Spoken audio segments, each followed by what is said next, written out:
As we step into the new year, friends, it is a time when many people are making New Year's resolutions. Or are they?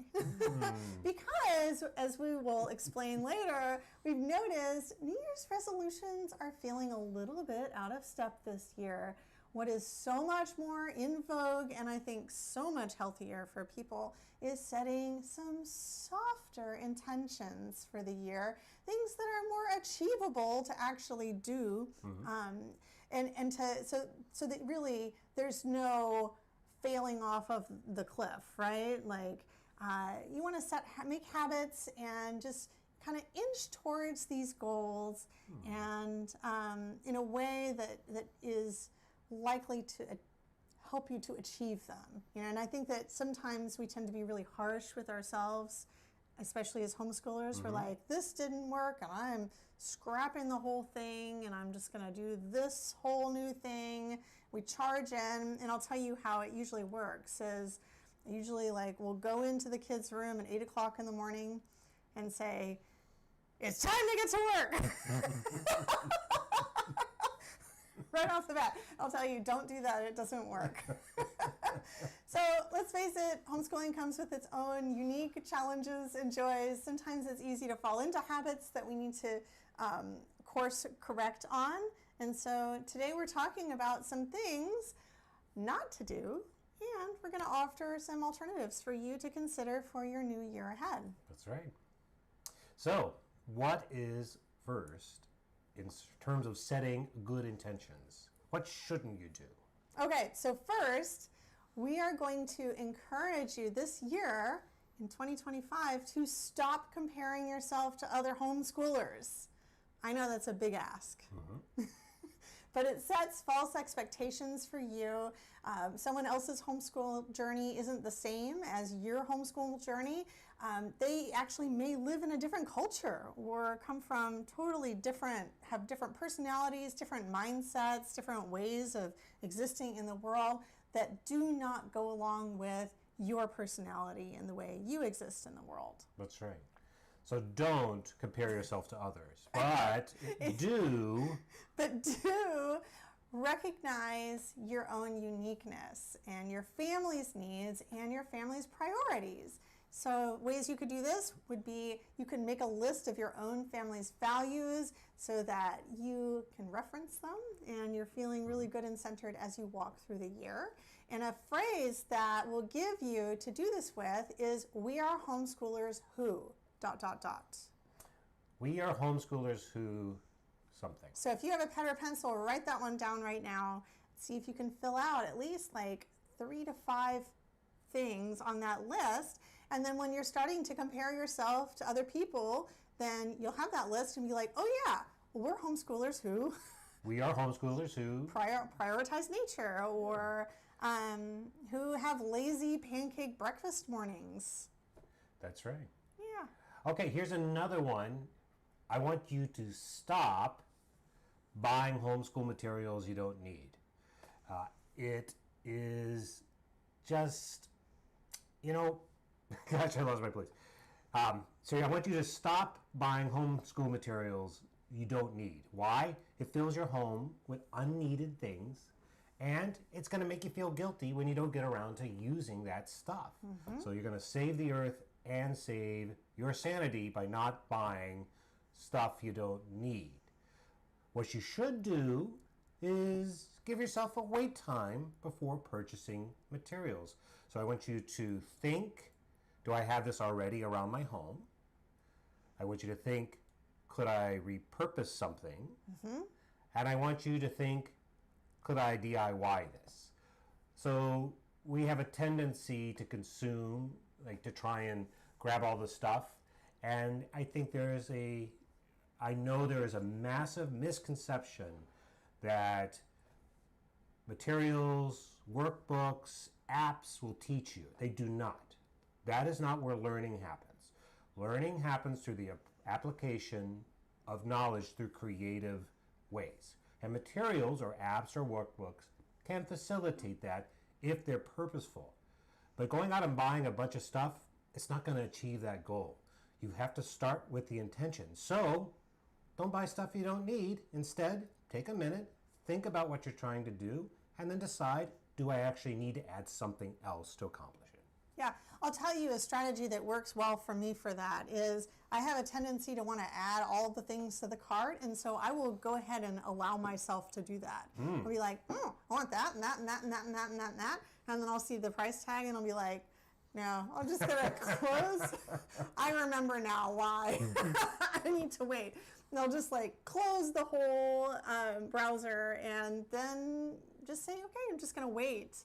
You know, and I think there's something about like seeing that immense total that comes from all of the consumerist feels that kind of makes me be like, yeah, no, like that's actually a lot of money and we don't need to be spending that much money. And so if I want all these things, you know what, I could probably make do without any of them. Yeah, or at least for a while.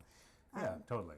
Yeah, that's helpful. Okay, what's next? A third thing you're going to stop doing. Okay, so stop, and this is a real fun one. Stop emphasizing the home in homeschool. Yeah, it's homeschooling. Yes, we call it. I mean, I love my home, but homeschooling doesn't necessarily happen at home.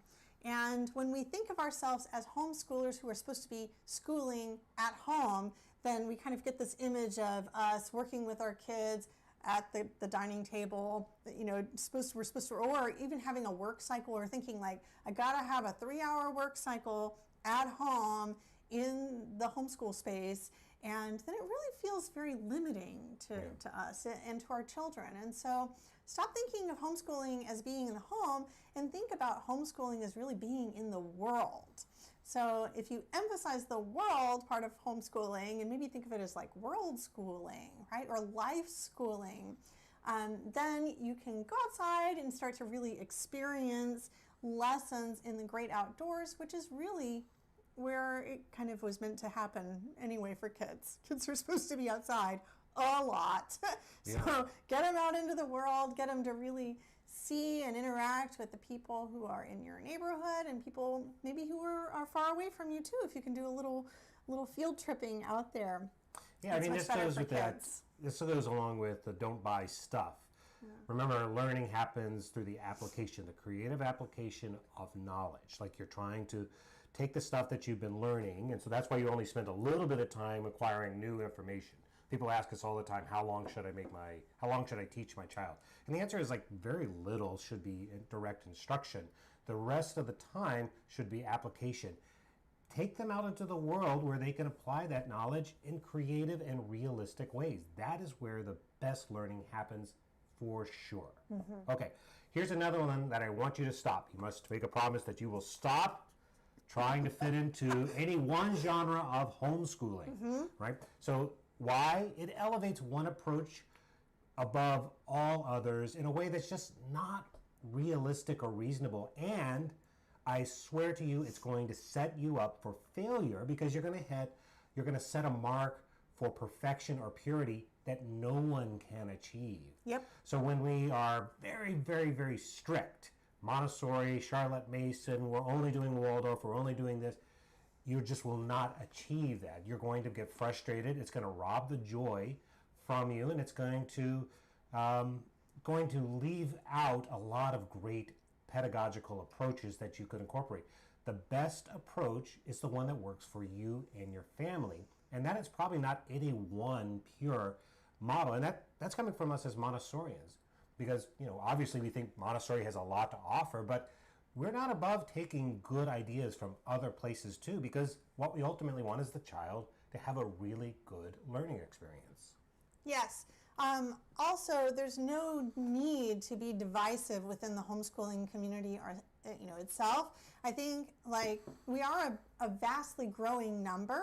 Yeah, homeschooling is really growing exponentially right now. This is a hot time to start homeschooling. Oh, yes, for sure. But we're still like a small community worldwide, compared to other types of schooling. And so I really feel like we need to embrace that let's stick together type of mindset. You cannot afford, I get people asking me this question all the time, like, where can I find a Montessori only homeschool group in my area? maybe you can. But even if you did, chances are you can't. You're not going to unless you really live in some very rare hotbed of Montessori mama activity, right? Like it's going to be kind of rare. You could start your own Montessori play group, within your homeschooling community. But also, like, why would you want to limit your friends? Like, our Waldorf friends are awesome, and our Charlotte Mason friends are awesome, and Christian homeschoolers, they're great. Like they're just homeschoolers. And so if we can really just start to be more thinking in an inclusive mindset, like what works for my family, what am I going to include in my homeschooling? You don't have to include everything, but if you just are like, I'm going to include things rather than locking myself into one genre, it's just healthier. Yeah, you're not going to achieve perfection, and you're not going to achieve whatever perfect outcomes you're imagining by sticking to one philosophy. I think that's where people get confused, and that's just not how it works. I mean, even Maria didn't want to call it the Montessori method. That name was given to her by, I think, an American publisher who wanted to market it. Yep, it's right? true. So it's not realistic. A healthier way is to watch your child, think about your family, think about what's right for you, and then pick and choose from all the great theories and approaches there are. Absolutely. Okay. All right, the last tip for today, when you're thinking about your New Year's resolutions or intentions, is please, friends, stop justifying your decision to homeschool. I know that this one is really, really hard, but when you are justifying why you're homeschooling, it puts you on the defensive and it robs you of joy. You could be having so much more joy if you weren't constantly defending your decision or your family's, way of being to others. And so instead, what I would like you to think about doing this year is just trying to get a catchphrase in there, that you use on repeat. The phrase, "This is what works for our family," is really it's a great phrase. And also just trying to be a little more direct, just like, "Oh, yes, we homeschool." What the phrase that worked for me was, "And we love it." I said that over and over and over, like in the grocery store, while shopping, while out and about. Anytime people see you out with your kids during school hours, they're going to be curious and want to know, why aren't your kids in school? And my answer was always, "Oh yeah, we're homeschoolers and we love it." And the kids would give a big thumbs up. Yeah. And sometimes people would just burst out laughing, and it just made for a more positive interaction. So there was a point at which I was explaining all the time, and it just made me unhappier. So they tried to justify something that... Yeah, I mean, they don't need to know. If they want to know about homeschooling, they can do their own research. Or maybe you wait and, if they're actually just you can sense that they're genuinely curious and you want to stop your life to have a nice conversation with a stranger, then feel free. But don't justify the decision to do it. Yeah, and this is hard advice, but it's really important, because if you go around trying to justify it, you're just going to be miserable. And the evidence is very clear. Homeschooling kids do as good or better than kids in traditional schools. There's a lot of evidence on that. They don't turn out weird. They don't turn out academically delayed. I mean, we're going to say that coming as a full-time homeschooling family, as our kids have gotten older and started to be in positions where they have to be compared to others, they're much more prepared in a lot of ways, including social emotional, than kids who went through a traditional system or even a private school. So there is just a lot of misconceptions. You don't have to justify it. Actually, the evidence is on your side. And love what you do. Why not? Yes, why not? So there you have it. These are some very reasonable New Year's resolutions that you can make as a homeschooler. We talked about letting go of the comparison, recognizing and validating your own family's needs and priorities. We talked about giving yourself a wait time before purchasing any materials at all. And on that note, if you want to... if you want to get started That's right. If you're curious of what kinds of things you might want to include, including stuff you already have around your house that you may not be thinking is a homeschool material, we have put together a list. We actually put this together a couple years ago, but we've updated it, and you can grab it over on our website, Yes. childoftheredwoods.com/essentials.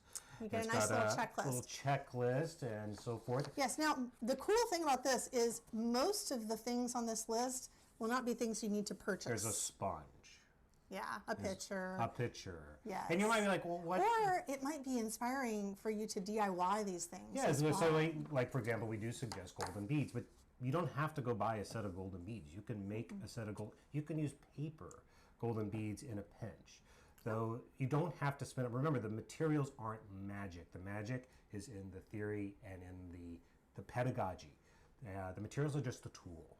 Yes. So figure out which tools you might want to have. That's right. Another thing we talked about was emphasizing the world in your homeschool rather than the home in your homeschool. We encouraged you to make the resolution to taste all of the homeschooling genres and not just one, and to stop justifying your decision to homeschool. Instead, to just pick a catchphrase and be really positive and just very direct with people when they ask. Yeah. All right? What do you think, friends? Yeah. If you found this helpful, please take a moment to like and subscribe if you are watching on YouTube for more homeschooling tips. That's right. All right. Hey, we have a good group in the audience today, and I don't know if we could see the comments on Instagram. Yeah, we can. They're far away, but if you guys have any thoughts or any of these intentions are striking a chord with you, we'd love to hear Or it. if you have resolutions of your own that That's were right. not mentioned for homeschooling, we would love to hear that.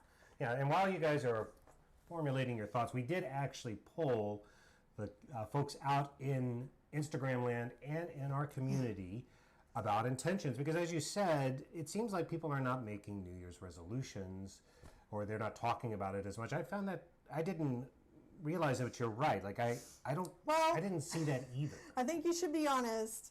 David has always refused to do New Year's resolutions That's right. or yearly goals. Like, I don't know if you have, we've talked about this many times, but like just the concept of New Year's resolutions, it makes you feel like, those are things that I'm going to fail on in February, right? Like, I'm an active denier of New Year's resolutions, and you know what? We did the poll, and I'm glad to say, let's see here. Do you make resolutions? The answer is no. no. The answer is I put this backwards. What? You did? No. You put this backwards? No, okay, so swap those, friends. Let's. It's okay. It's all right. No, we polled both. I have another Instagram. resolution. It is to check the graphics before the show. It's okay.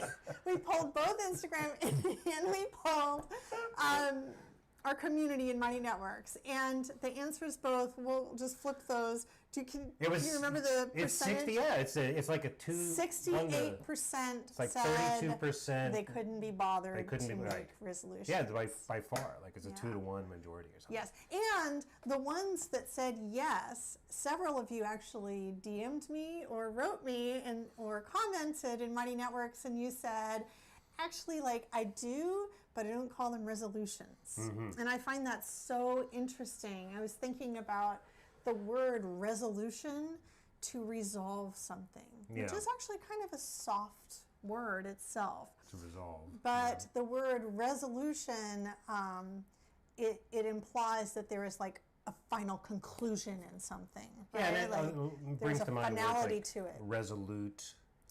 I am like resolute, certainty. right? Yeah. Certainty, yeah. And I think that what people are experiencing is like this gravitation towards something a little bit softer, mellow, evolving, developing. And I really love that perspective. Mm-hmm. Yeah. Yep. Someone on Instagram wrote me and they said the number one thing that resonated with them that really was just life-changing for their homeschool was the recommendation that apparently I made some time ago to pick a word of the year. This is something that I always do every year. I find it super, super helpful, so I'm going to throw it out there for you again. This year, pick a word that really, really you want to embody for your homeschooling this year. Yeah. Well, I think it's actually healthier. You said I don't make resolutions as a point because it just sets yourself up for failure. That's my feeling anyway. But I like this idea of intentions. So things I would like to try and do more of. And it can be, rather than like, I think a lot of times it sort of works the same way that I think people sometimes misunderstand or have a point of view about Lent, right? Like I'm going to give up something. Right. Like I'm going to rid myself of this, whatever, this problem, this sin, this block. And instead, an intention can also be a positive, like I'm going to get outside every day, or I'm going to journal every night, or whatever. Like there can be really positive things too. And I think when we think about resolutions, we tend to think about, like, I'm not going to do this stuff anymore. That's certainly my trouble. Oh, well, hello, it's Mr. Bunny. Hi, Mr. Bunny. Oh, hi, everybody. It's good to be here. I had the best time over the holidays. Yes, I saw all my favorite people. Aww. Yeah, that's great. That's wonderful. Did you celebrate the New Year's? Oh, of course, we always celebrate the New Year's. We stay up till midnight, and then we open the traditional carrot. Oh, the traditional carrot. That's right. And then we all eat the carrot and we say, "Yay, New Year's!" Wow. There's a lot going on in that bunny world that I just didn't know about. Oh yeah, we're a pretty robust culture.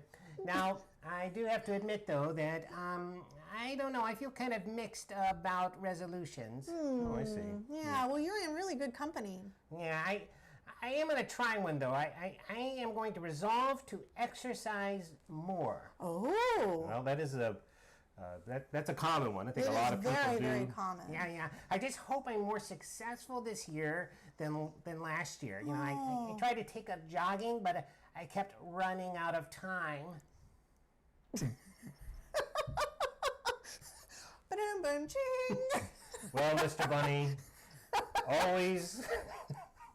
always happy to have you join us. Hello, Instagram friends. Hello, YouTube friends. All right, Mr. Bunny, thank you for coming. Anything else? Oh, yes. If you would like to join us for free for 7 days, go to childoftheredwoods.com/trial for a free trial. Wow, thanks for that plug, Mr. Bunny.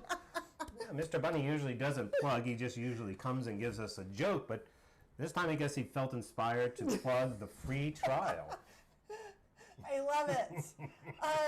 Yes. All right. Well, friends,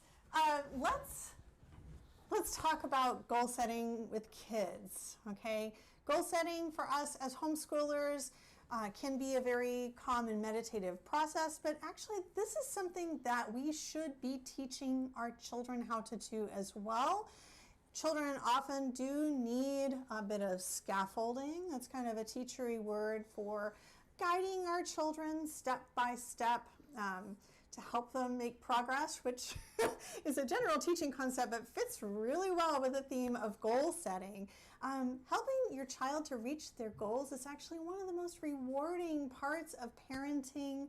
I'm sure you all cheer for your kids when they take those first steps, or you can see that they have accomplished something that they've been working really, really hard on.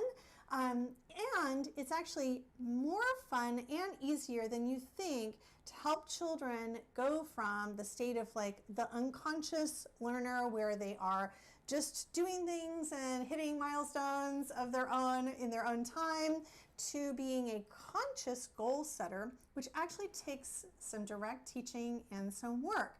Well, lucky for you, we have tons of kid-friendly ideas, and we're going to show you how to do this quick activity with your kids that is repeatable. It's actually something that I think ideally you would do several times this year, but this is a good time to go ahead and remind you to do it during the new year. Yeah, I mean, transition. there's something good about the New Year's. And actually, somebody commented that they don't set resolutions, but they do use the new year as an opportunity to kind of evaluate or think or plan. Yeah. And so there's a natural rhythm to that. You're buying a new calendar or something. Yes, there absolutely is. Now, as homeschoolers, I'm sure you all know that our real new year is August, right? Like, that's our actual new year. But there's not to say that we can't just like glom onto the energy of seasonal changes and certain cultural events. New Sure. Year's is one of those, and so it's just we can take the opportunity to do a little dabbling this time of year in goal setting with our kids without just completely trying to reinvent everything. That's Okay? right. All right, so this activity that we're going to share with you comes from our climb theme. So if you are a member of our Child of the Redwoods programs, Yeah, complete or unlimited. in the complete or the unlimited curriculum, you have a copy and you can go find this activity right now. Yep. And if you're not yet a member of our complete curriculum, you can get a free trial of our themes by going to childoftheredwoods.com/trial. Okay? right. All right, and then that'll get you a theme in your hand right away. Yeah, and this month is wheel, so you get to test out wheel. Yes. So the activity we want to show you is actually an activity about goal setting inside this unit itself. Do you want to do the top down for us? Okay, great. All right, so here I am inside our climb thematic activities packet. Yeah, I'm going to need this pencil, so I'll just keep that there. It's got a lot of fun things in it. I was just kind of browsing through, remembering why we were enjoying it. We really just kind of did this theme about like climbing, and so there's all kinds of climbing animals in here. Parts There's, of a mountain goat. that's right, parts of a mountain goat was in here, and Things that climb. I loved this one where we did animals that climb trees versus animals that do not climb trees. It was really fun. And we had the control of error all built in. These nice little labels. So there's a lot to enjoy in this packet if you have not yet done this theme with your kids. Yeah, it's a fun one. But we also kind of did this little focus on mountaineering and brought that to life with kids with the activity about helping them to set achievable goals, which a mountaineer definitely would need to do in order to get into the kind of shape that they need to climb a mountain up to the top, and set that little flag on on top of that mountain. Climb every mountain. So this activity is called The Sky's the Limit. And I actually did not print these out today, but it comes with these cards about Sir Edmund Hillary of New Zealand and his friend Sherpa Tenzing Norgay. They teamed up to climb Everest together. And so we have these lovely little cards here that you can share with your children. And inside our scripted lesson plan is like the kind of information that you would be telling your child as you were giving this lesson about these interesting people. Yeah, but the activity we want to share with you, so just keep that in mind for later. The activity we want to share with you is actually in these goal setting sheets here. So you would demonstrate for your child how to do it first. We'll give you a little demo in a minute. And then you will coach your child through these questions, help them to set the goal for themselves.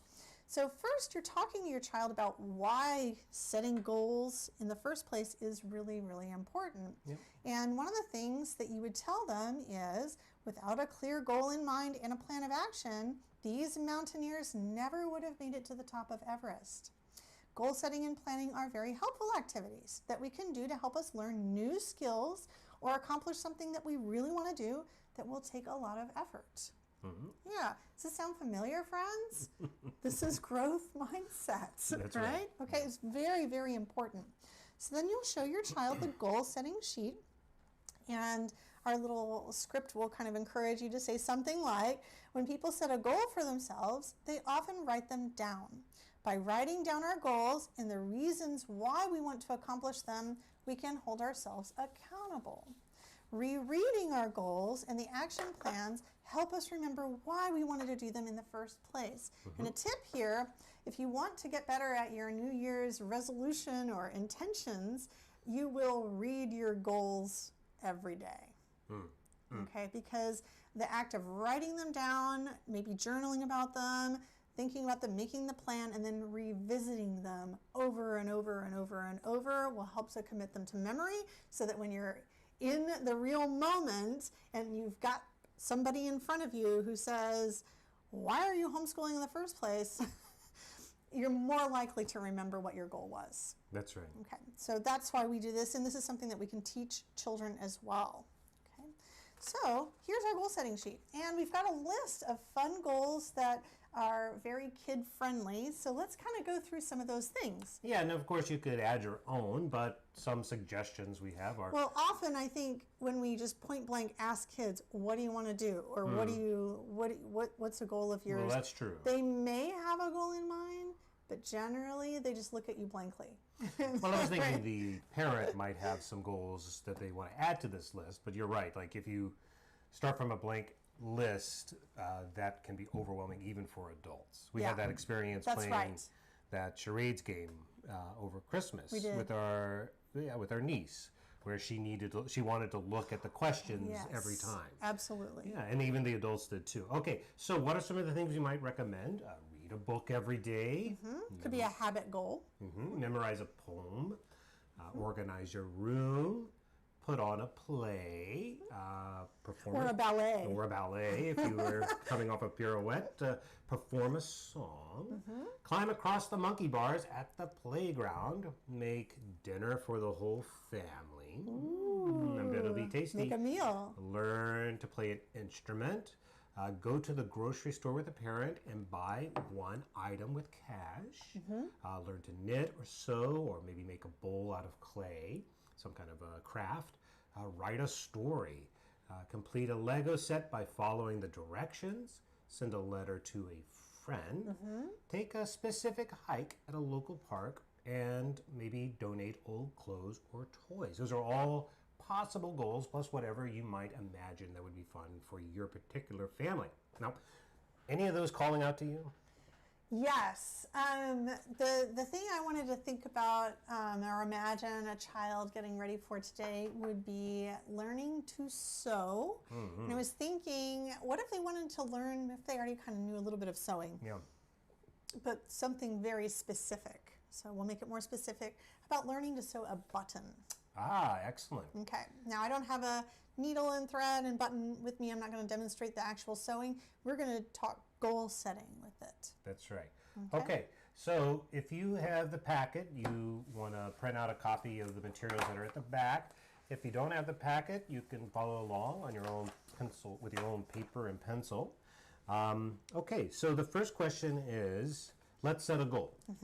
What new skill would you like to learn, or what would you like to do? Okay, well, I would like to learn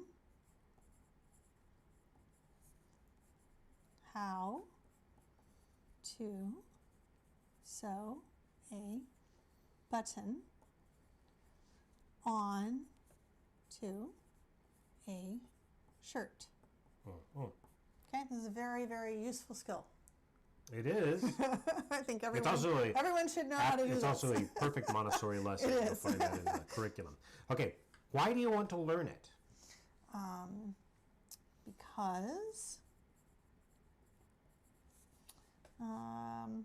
a button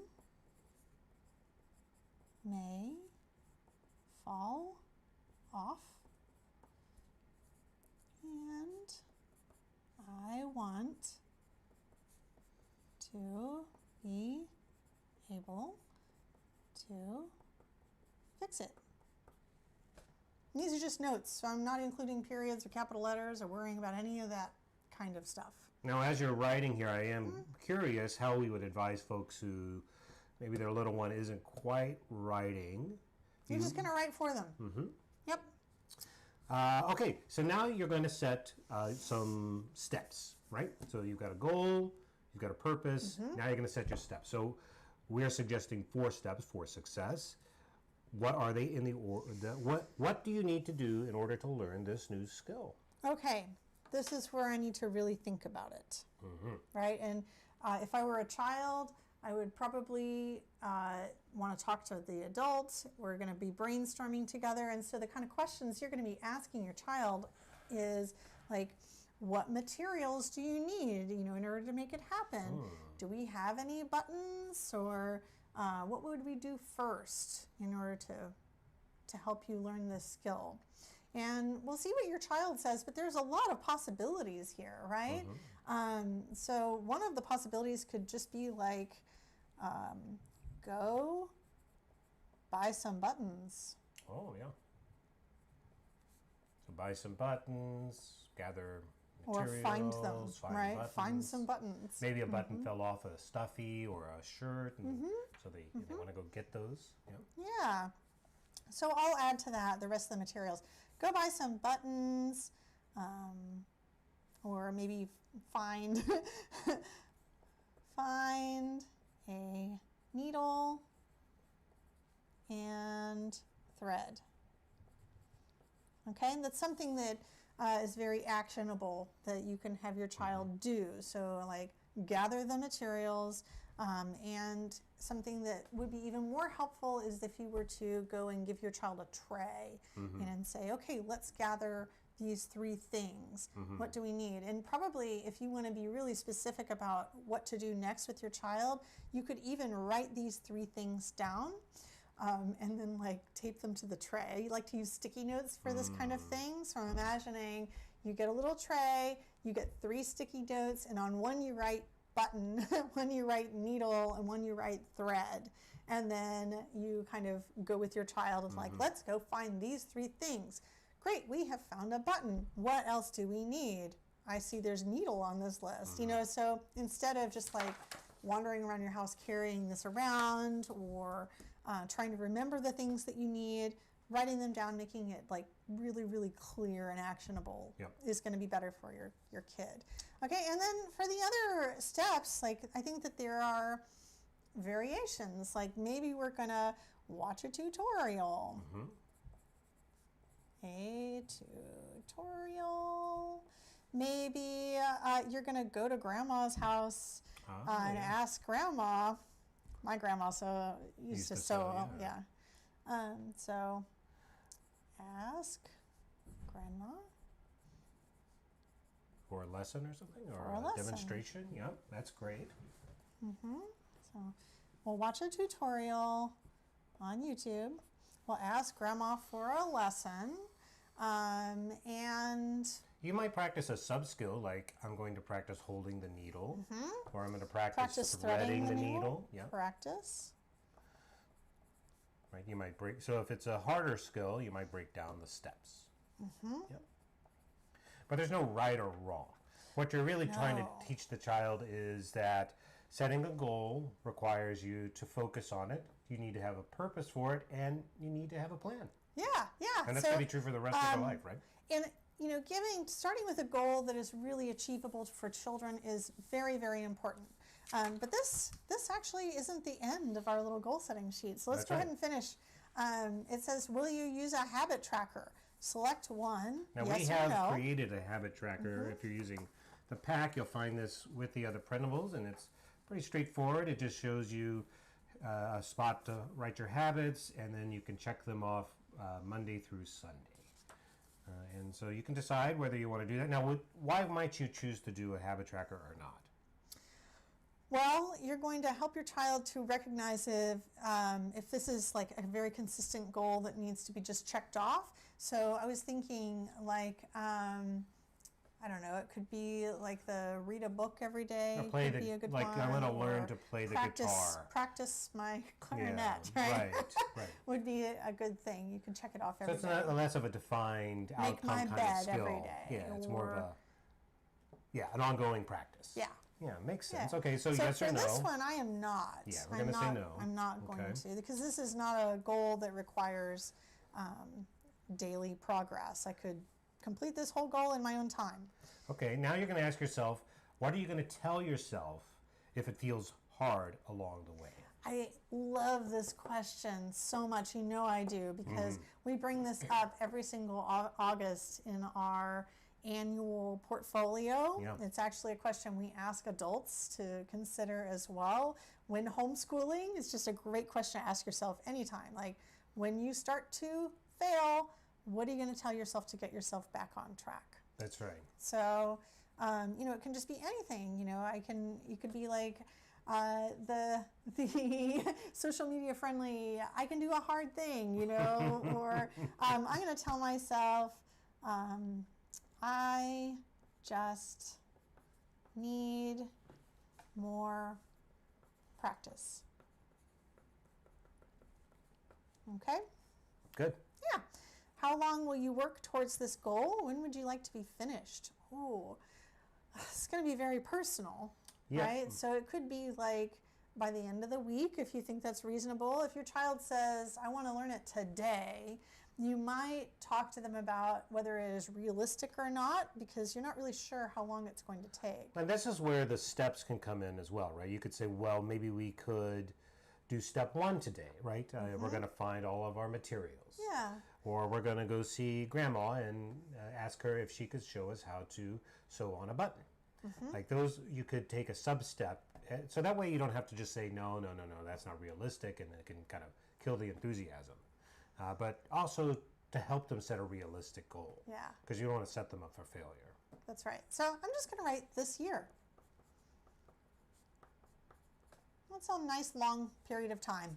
Plenty of time. Plenty of time to learn how to sew on buttons. So how are you going to celebrate your success?